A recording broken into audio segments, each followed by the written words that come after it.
What's some DFW artists that you want to work with in the future that you haven't worked with yet? Man, I mean, I done work with so many right now, man, but I say the little homie Mo3, you know what I'm saying? Me and the little homie from the same hood. I've been seeing his progress and shit, you know what I'm saying? I haven't really just, you know, he a little younger than me and I run with the old heads anyway, so I haven't really bumped into the little cat, but I think it'll be a nice look, you know, for the city and for the north side also, for us to get up on some shit. I mean, the same thing that go on in the Cliff, the Grove, the South, you know what I'm saying? The same exact shit. Niggas getting killed, robbed, all that good old shit. Niggas know when they enter that North is, you know, it's nothing like shit.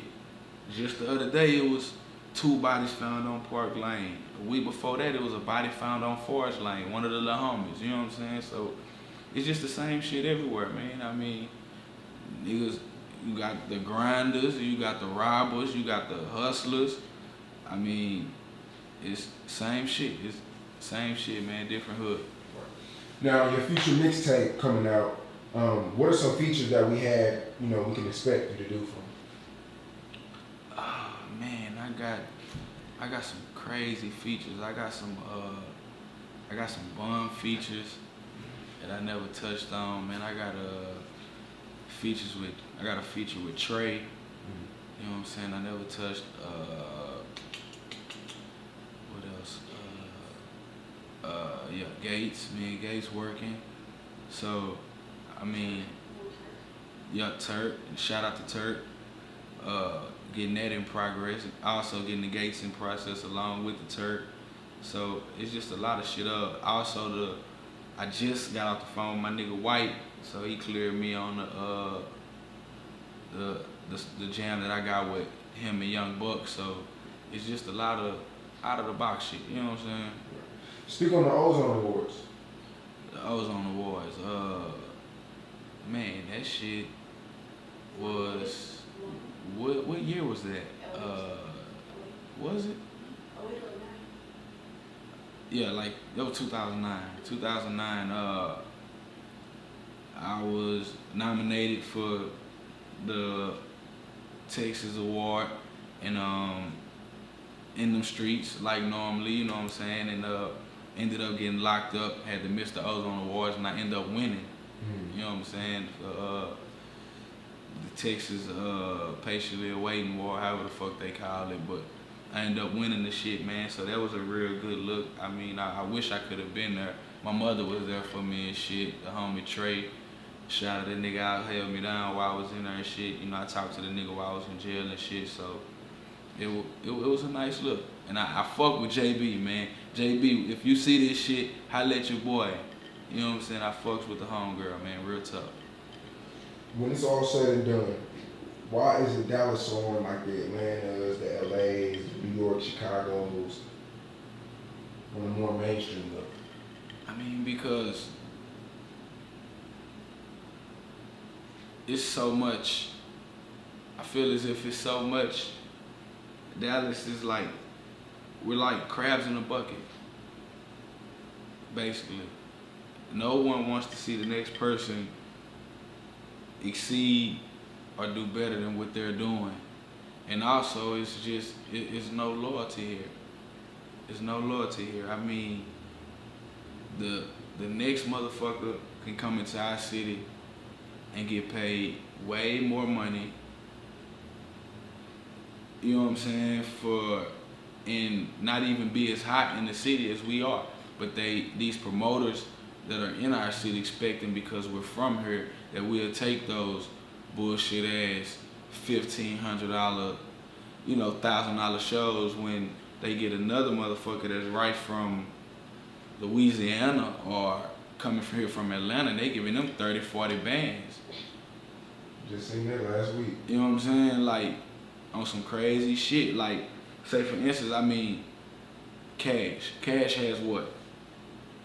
4, 5 good 6 singles right now that's hot around the city. We can take T Cash and book him, a promoter want to book him for a show, but they'll be expecting Cash to take $1,500. Now, no hating on this next nigga that I'm finna say, but say for instance we get K Camp. He come here, they gonna give him $30,000.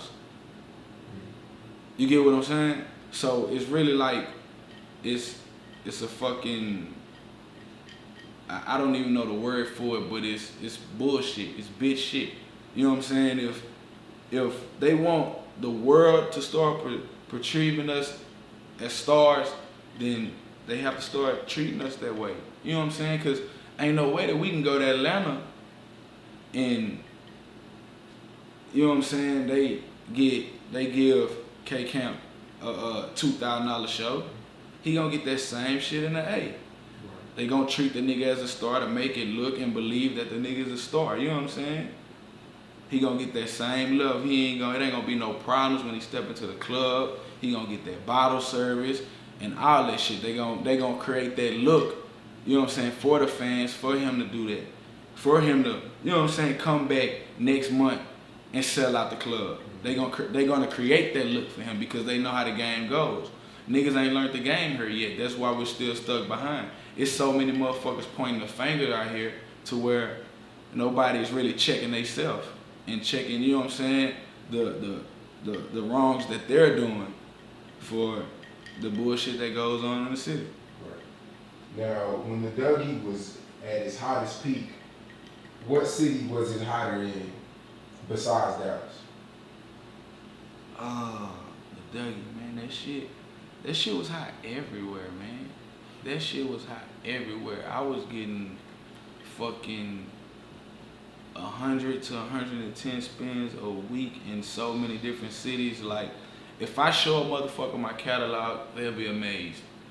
You know what I'm saying? And Bust It Open was even better.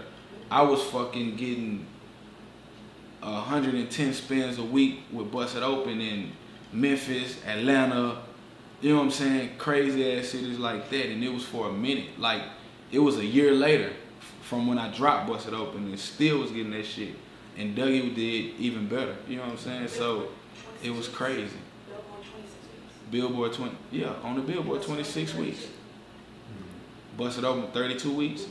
Exactly. That's, you know what I'm saying? I mean, the numbers speak for itself. I mean, that's why I always make this comment to where a lot of people ask, well, damn, Will, you've been missing for a minute. What are you doing now? I inform them what I'm doing now, and then, you know, some sort of hatred comes along, and I just repeat like shit. You can keep your sarcasm until you surpass what I did. You know what I'm saying? If you haven't achieved what I've achieved, then your opinion doesn't even count. You know what I'm saying? So, just, it is what it is. But if you could go back and change one thing, what was your biggest regret? My biggest regret was letting minor infractions come between a team, not even a team, come between family. You know what I'm saying? That I feel like that was my biggest regret, just being honest. Because, you know, when you consider people as family, you're gonna go through your ups and downs, you know what I'm saying? And at the time, I was so caught up into just a lot of other shit to where I didn't even take the time to fix our situation. I just went on with it, you know what I'm saying? And left it at what it was. And when I did have the time to sit back and think about it, I was like, you know, that shit was petty. We could have been got over this shit and been got back to what we was doing. But, you know, you live and you learn.